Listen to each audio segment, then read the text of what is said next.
ನಮ್ಮದು ಮನೆ ಕಟ್ಟಿದೇವ್ರಿ. ಕಟ್ಟಿದ ಬಳಕು ನಮ್ಮ ಮನೆಯವರು ಶೇಡನ್ ಸೇರಿದ ಬಳಕು ಮಕ್ಳಿಗೆ ತಗೊಂಡ್ ಕೇಸಿನ ನಾ ಎಲ್ಲಿ ಒಬ್ಬಾಕಿ ಮಾಡಿ ಅಂತ ಗಂಡನ ಬೆಳಿಬೋದು.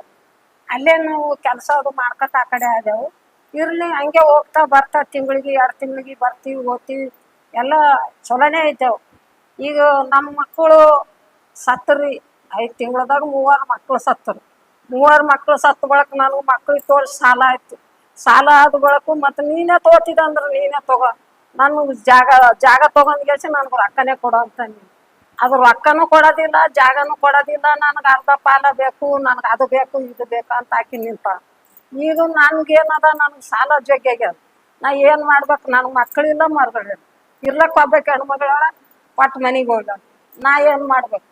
ಅವರು ಆಕಿ ನಮ್ಮ ನಾದಿನ ನನ್ನ ಗಂಡನ ತಂಗಿ, ಅವ್ರು ಇಷ್ಟು ಪರಿಲಿಂದ ಎಲ್ಲ ಖರೀದಿ ಮಾಡ್ಯಾಳ, ಎಲ್ಲ ಮಾಡ್ಯಾಳ. ರೊಕ್ಕ ಕೊಡೋ ಹೊತ್ತಿಗೆ ಇಷ್ಟು ಪರಿ ಹುಡ್ಕೊಂಡ್ ಕುಂತಾಳ. ಅದೇನಂದಾರಿ, ಕೊಡೋ ಹೊತ್ತಿಗೆ 2 ತಿಂಗಳಿಗೆ 3 ಲಕ್ಷ ಕೊಡ್ತೀನಿ, 2 ತಿಂಗಳಿಗೆ 3 ಲಕ್ಷ ಕೊಡ್ತೀನಿ ಅಂತ ಅಂದ ಬಳಕ ಇನ್ನು ಐನ್ ರೊಕ್ಕ ಕೊಡೋ ಹೊತ್ತಿಗೆ ಏನ್ ಮಾಡ್ಯಾಳ, ನಾ ಅಂಕಿರೋ ಕೋರ್ಟ್ ಕೇಸಿನ ತಗೋತಿಲ್ಲ, ಹೆಂಗ್ ಬೇಕು ಹಂಗೆ ತಗೋತೀನಿ ನಾ ಅಂತ ಅಂದ್ಗೇಸಿಂದು ನೋಟಿಸ್ ಕಳಿಸ್ಯಾಳ್ರಿ ನಮಗೂ. ನೋಟಿಸ್ ಕಳಿಸಿದ್ರು ನಾವೇನು ಮಾಡಿದೆವು, ನೋಟಿಸ್ ಕಳಿಸಿದ್ರು ನಾವು ಲಿಂಗರಾಜಂದು ಮತ್ತು ವಾಪಸ್ ನಾವು ಹಾಕಿದೆವು. ಹಾಕಿರ್ ನೀವೇನು ಇದು ಮಾಡ್ಲಕ್ಕ ಹೋಗ್ಬೇಡ್ರಿ, ಅದನ್ನ ನಾ ಎಲ್ಲ ಮಾಡ್ತೀನಿ, ನೀವು ಸುಮ್ಮನೆ ಅಂತ ಅಂದ್ರ ಅವ್ರು. ಅಂದ ಬಳಕ ನಾವು ಸುಮ್ಮಾದೆವು. ಆದ ಬಳಕ ನಾ ಎಲ್ಲಿದು ತಗೋಬೇಕಾಗ ಜಾಗ ಹಂಗೆ ತೋತೀನಿ ನಾನು. ಮತ್ತು ಆಕಿನ ಬಳಿ ಕಾಗದಿಲ್ಲ, ಪತ್ರ ಇಲ್ಲ, ಏನೂ ಇಲ್ಲ. ಅದು ನಮ್ಮ ಹೆಸರು ಅದ ಇದ್ದದಕ್ಕೆ. ಈಗ ಅಂಕಿರು ನಾ ಜಾಗ ಬಿಡಲ್ಲ ನೋಡು. ಕೀಲಿ ಹಾಕಿರು, ಕೀಲಿ ಕಾರ್ಗಸ್ ಹಚ್ಚಿ ಕೊಯ್ದಾಳ್ರಿ ಆಕಿನ ಮಗಳು. ಅವ್ರು ದೊಡ್ಡ ಜೋರ್ ಮಾಡಿ ಇದು ಮಾಡ್ತಾರ. ಮನೆಗೂ ನೀವು ಮನೆ ಹೊರಗಾಗ ಸಾಮಾನು ಕಿತ್ತಿ ಹಾಕಿರ ನನ್ನ ಮಗಳಿಗೆ ನನಗ ಹಿಂಗ್ ಕೈ ಹಿಡಿದು ಜಗ್ಲಕತ್ರ ಒಯ್ದ ಗ್ಯಾಸಿಂದ ಮಂಚಕ್ಕೆ ಹಾಕಿ ಕುತ್ತಿಗೆ ಗೊತ್ತಿಡದ ಬಸಲಿಂಗಮ್ಮ. ಪತ್ರಿಕಾ ಮಾಧ್ಯಮದವರ ಗಮನಕ್ಕೆ ತರಬಯಸುವುದೇನೆಂದರೆ, ಇತ್ತೀಚಿನ ಕಲಬುರಗಿ ನಗರದ ತಾರ್ಪೈಲ್ ಬಡಾವಣೆಯಲ್ಲಿ ಒಂದು ಮನೆಗೆ ಸಂಬಂಧಿಸಿದಂತೆ ಬಡಾವಣೆಯ ಮುಖಂಡರಾದ ಆತ್ಮೀಯ ಅಣ್ಣನವರಾದ ಲಿಂಗರಾಜ್ ತಾರ್ಪೈಲ್ ಅಣ್ಣನವರು ಹಾಗೂ ಬಡಾವಣೆಯ ಇನ್ನಿತರ ಮುಖಂಡರು ಕೂಡ ಸೇಡಂದಲ್ಲಿರ್ತಕ್ಕಂಥ ಸಮಾಜದ ಮುಖಂಡರನ್ನು ಎಲ್ಲರೂ ಕೂಡಿ ಈ ಒಂದು ಮುಖಂಡರ ನೇತೃತ್ವದಲ್ಲಿ ರಾಜ್ಯ ಸಂಧಾನ ಮುಗಿದಿತ್ತು. ಇದರ ಹಿನ್ನೆಲೆ ಅವ್ವಮ್ಮ ಗಂಡ ಭೀಮಶಪ್ಪ ಎನ್ನುವ ಈ ಮಹಿಳೆ ಅಜ್ಜಿಯು ತನ್ನ 4 ಮಕ್ಕಳ ಹಾಗೂ ಗಂಡನ ಜೊತೆಯಲ್ಲಿ ಸೇರಿಕೊಂಡು ತಾರ್ಫೆಲ್ ಬಡಾವಣೆಯಲ್ಲಿ ವಾಸವಾಗಿದ್ದರು. ಸಂಸಾರ ಮಾಡಿಕೊಂಡು ಜೀವನ ಸಾಗಿಸುತ್ತಿದ್ದರು. ತನ್ನ ಗಂಡನು ಸೇಡಂ ತಾಲೂಕಿನಲ್ಲಿ ಸೆಂಟ್ರಿಂಗ್ ಕೆಲಸ ಮಾಡುತ್ತಿರುವುದರಿಂದ ತನ್ನ ಗಂಡನಿಗೆ ಅಲ್ಲಿಂದ ಬರುವುದಕ್ಕೆ ಹೋಗೋದಕ್ಕೆ ತೊಂದರೆ ಆಗುತ್ತಿದ್ದು ಎಂದು ಸೇಡಂ ತಾಲೂಕಿಗೆ ಹೋಗಿ ತನ್ನ ಮಕ್ಕಳೊಂದಿಗೆ ಬಾಡಿಗೆ ಮನೆಯಲ್ಲಿ ಜೀವನ ಸಾಗಿಸಿ ತೊಡಗಿದಳು. ತನ್ನ ಗಂಡನ ತಂಗಿಯವರಾದ ಬಸಲಿಂಗಮ್ಮ ಎಂಬ ಮಹಿಳೆ ಸುಮಾರು ವರ್ಷಗಳಿಂದ ಬಾಂಬೆ ಮಹಾರಾಷ್ಟ್ರಕ್ಕೆ ಮದುವೆ ಮಾಡಿ ಕೊಡಲಾಗಿತ್ತು. ಸುಮಾರು 10-15 ವರ್ಷಗಳ ಹಿಂದೆ ತನ್ನ ಗಂಡನನ್ನು ಬಿಟ್ಟು ಕಲಬುರಗಿಗೆ ಬಂದ ಈ ಮಹಿಳೆಯನ್ನು ತನ್ನ ಅಣ್ಣನ ಮನೆ ಖಾಲಿ ಇರುವುದನ್ನು ಗಮನಿಸಿ, ನಾನು ತಮಗೆ ತಿಂಗಳು ಬಾಡಿಗೆ ಮನೆಗೆ ಕೊಟ್ಟು ಇದೇ ಮನೆಗೆ ಇರುತ್ತೇನೆ ಎಂದು ಅವ್ವಮ್ಮ ಅವರಿಗೆ ಕೇಳಿಕೊಂಡಿದ್ದು ನಿಜ ಇರುತ್ತದೆ. ಅವ್ವಮ್ಮ ಅವರು ಆ ಮನೆಯಲ್ಲಿ ವಾಸ ಇರುವುದರಿಂದ, ಸೇಡಂ ನಗರಕ್ಕೆ ಇರುವುದರಿಂದ ಬಾಡಿಗೆ ನೀ ಹಾಕಿರ್ತಮ್ಮ, ನೀನೇ ಇರು ಅಂತ ಹೇಳಿದರು. ಇದಕ್ಕೆ ಸಂಬಂಧಿಸಿದಂತೆ ಮನೆ ಬಾಡಿಗೆ ಅಲ್ಪ ಸ್ವಲ್ಪ ವರ್ಷಗಳ ಕಾಲ ಬಾಡಿಗೆ ಕೊಟ್ಟು ಆಮೇಲೆ ನಿಲ್ಲಿಸಿದರು. ಇದನ್ನು ಪ್ರಶ್ನಿಸಿ ಕೇಳೋದಕ್ಕೆ ಬಂದಾಗ, ಈ ಮನೆಯನ್ನು ಖರೀದಿ ಮಾಡುತ್ತೇನೆ, ನೀವು ಬೇರೆ ಯಾರಿಗಾದ್ರೂ ಖರೀದಿ ಮಾಡಬೇಡ್ರಿ, ಈ ಮನೆಯನ್ನು ನಾನೇ ಕೊಂಡುಕೊಳ್ಳುತ್ತೇನೆ ಎಂದು ಬಸಲಿಂಗಮ್ಮ ಅವರು ಹೇಳಿರ್ತಾರೆ.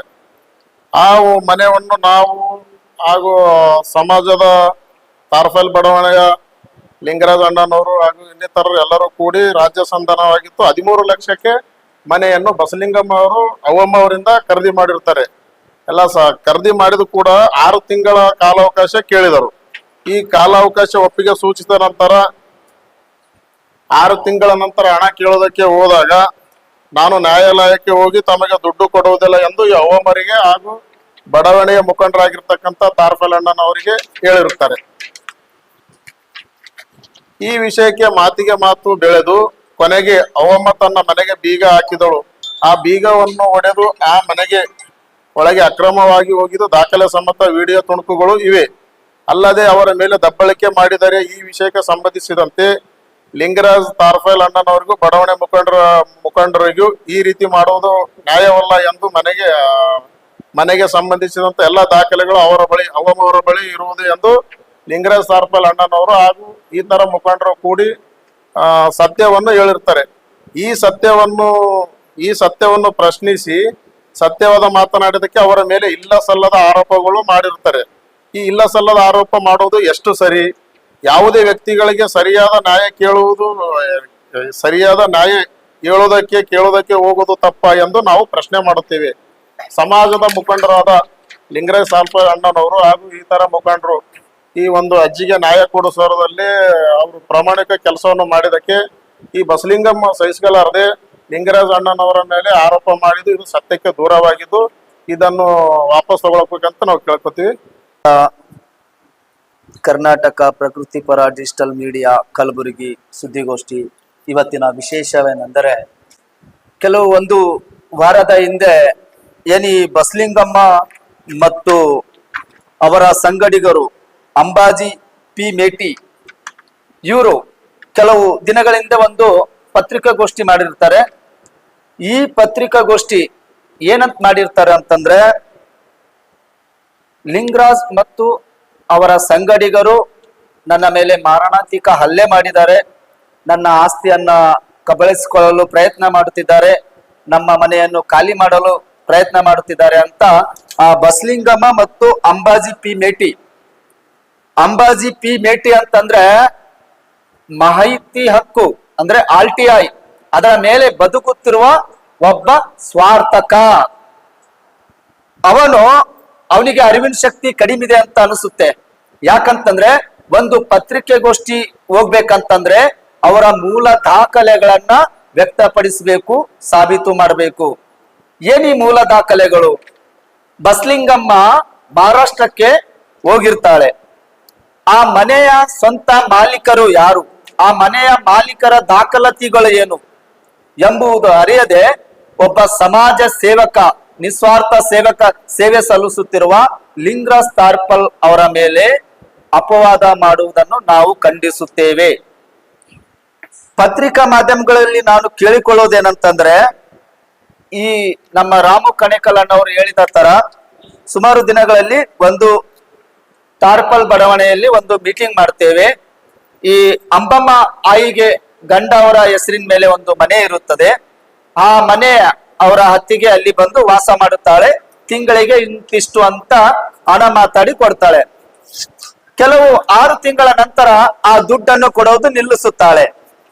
ಅದನ್ನ ನಾವೆಲ್ಲ ಸಮಾಜದ ಯುವಕರು ಮತ್ತು ಹಿರಿಯರು ಹೋಗಿ ಅಲ್ಲಿ ತಾರ್ಪಲ್ ಬಡಾವಣೆಯಲ್ಲಿ ಒಂದು ಸಣ್ಣ ಪಂಚಾಯಿತಿ ಮಾಡಿ, ಆ ಪಂಚಾಯಿತಿಯಲ್ಲಿ ಈ ಬಸಲಿಂಗಮ್ಮ ಮತ್ತು ಆಕೆಯ ಮಗಳು ಸ್ವಯಂ ಪ್ರೇರಿತವಾಗಿ ಒಪ್ಪುತ್ತಾರೆ.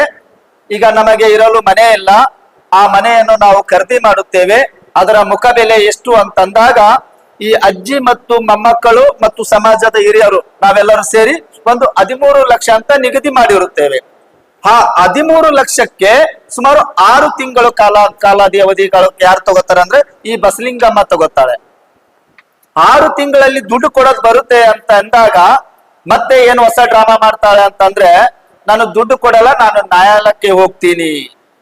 ನ್ಯಾಯಾಲಯಕ್ಕೆ ಹೋಗುವಾಗ ನಾವು ಅಲ್ಲಿ ಕೀಲಿ ಹಾಯ್ಕೊಂಡ್ ಬಂದಿರ್ತೀವಿ. ಈ ಅಜ್ಜಿ ಮನೆಗೆ ನಾವು ಕೀಲಿ ಹಾಯ್ಕೊಂಡ್ ಬಂದಿರ್ತೀವಿ. ಆ ಕೀಲಿಯನ್ನು ಇವರು ದಬ್ಬಳಿಕೆಯಿಂದ ಆ ಕೀಲಿ ಒಡೆದಾಕ್ತಾರೆ. ಒಡೆದು ಹಾಕುವಾಗ ಮಾತಿನ ಚಕಮಕಿಯಲ್ಲಿ ಸಣ್ಣ ಪುಟ್ಟ ಏನು ಜಗಳ ಆಗುತ್ತದೆ. ಆ ಜಗಳದಲ್ಲಿ ಲಿಂಗರಾಜ್ ತಾರ್ಪಲ್ ಅವರ ಹೆಸರು ಪ್ರಸ್ತಾವನೆ ಮಾಡುತ್ತಾರೆ.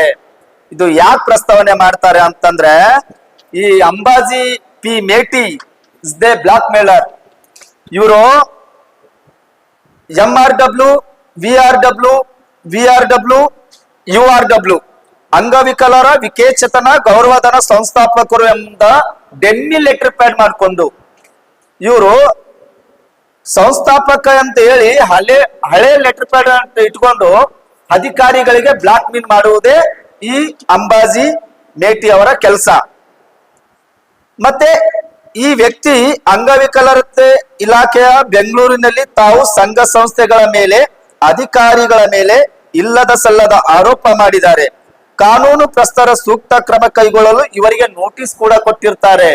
ಈ ಅಂಬಾಜಿ ಪಿ ಮೇಟಿ ಅವರಿಗೆ ತನ್ನದೇ ಆದ ವಿಕಲಚೇತನದಿಂದ ಒಂದು ನೋಟಿಸ್ ಜಾರಿ ಆಗುತ್ತೆ. ಏನಂತಂದ್ರೆ, ನೀವು ಇಲ್ಲದ ಸಲ್ಲದ ಸುಳ್ಳು ಆರೋಪ ಮಾಡ್ತೀರಾ, ಅಧಿಕಾರಿಗಳಿಗೆ ನೀವು ಮಾನಸಿಕ ಕಿರುಕುಳ ಕೊಡ್ತೀರಾ ಅಂತಂದು ಇವ್ರ ಮೇಲೆ ಆಲ್ರೆಡಿ ಒಂದು ನೋಟಿಸ್ ಜಾರಿಯಾಗಿದೆ. ಆಮೇಲೆ ಇವರು ರಾಜಿ ಸಂಧಾನ ಮಾಡಿಕೊಳ್ಳದೆ ಅಧಿಕಾರಿಗಳ ಅಂಗವಿಕಲರ ಇಲಾಖೆಗೆ ನುಗ್ಗಿ ಮಾರಣಾಂತಿಕ ಹಲ್ಲೆ ಕೂಡ ಮಾಡಿರ್ತಾರೆ. ಇವು ಅಂಬಾಜಿ ಪಿ ಮೇಟಿ ಅವರು ಯಾರವರಿಗೆ ಒಪ್ಪಲ್ಲ, ಯಾರವರಿಗೆ ದುಡ್ಡು ಕೊಡಲ್ಲ ಅಂತ ಅಂದ್ರೆ ಆ ಅಧಿಕಾರಿಗಳ ಇಲಾಖೆಗೆ ನುಗ್ಗಿ ಅವ್ರ ಮೇಲೆ ಮಾರಣಾಂತಿಕ ಹಲ್ಲೆ ಕೂಡ ಆಗಿರ್ತದೆ. ಅದರ ಮೇಲೆ ಎಫ್ಐಆರ್ ಕೂಡ ನಾವು ಇದರಲ್ಲಿ ಹಚ್ಚಿರ್ತೀವಿ. ನಾವು MRW, URW, VRW ಅಂಗವಿಕಲರ ವಿಕಲಚೇತನ ಗೌರವಾಧ್ಯಕ್ಷ ತೆಗೆದುಕೊಳ್ಳುವ ಅಂಗವಿಕಲರಿಗೆ ತಮಗೆಲ್ಲ ಸರ್ಕಾರದಿಂದ ಕಾಯಂ ನೌಕರಿ ಕೊಡಿಸ್ತೇನೆ. ನಿಮಗೆಲ್ಲ ಅಂಗವಿಕಲರಿಗೆ ಏನು ಒಂದು ಆಸೆ ಹುಡ್ತಾರಂತಂದ್ರೆ ಇವರು ಅಂಬಾಜಿ ಪಿ ಮೇಟಿ ಅವರು ನಿಮಗೆ ಸರ್ಕಾರದಿಂದ ಕಾಯಂ ನೌಕರಿ ಕೊಡ್ತೀವಿ, ನಿಮಗೆ ನೌಕರಿ ಇಸ್ಕೊಡ್ತೀನಿ ಅಂತೇಳಿ ತಲಾ ಒಬ್ಬರಿಂದ 10-20 ಸಾವಿರ ರೂಪಾಯಿಗಳನ್ನ ತೆಗೆದುಕೊಂಡು 10-20 ಸಾವಿರಗಳನ್ನ ಪಡೆದುಕೊಂಡು ಸುಮಾರು ಸಾವಿರಾರು ಅಂಗವಿಕಲರ ಬಳಿ ಕೋಟಿ ಹಣ ಜಮಾ ಮಾಡಿರುವ ಈ ಹಣ ಎಲ್ಲಿಗೆ ಹೋಯ್ತು ಎಂಬುದು ಅಂಗವಿಕಲರ ಮುಖಾಂತರವೇ ದಾಖಲೆಗಳ ಸಮೇತ ಮುಂದಿನ ದಿನಗಳಲ್ಲಿ ನಿಮ್ಮ ಮುಂದೆ ತರುತ್ತೇನೆ.